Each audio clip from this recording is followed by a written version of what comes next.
Everyone, the fifth basic thing you need to know about HIV infection is that HIV can be prevented. It's simply with the acronym A, B, and C. A for abstinence, B to be faithful, the use of condom during intercourse.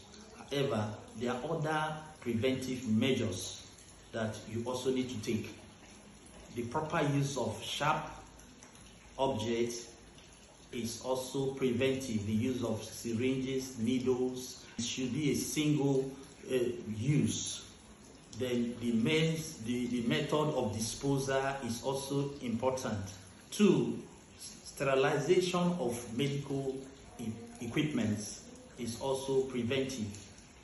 3rd, the use of hand gloves before any medical procedure and before touching any human fluid is also preventive.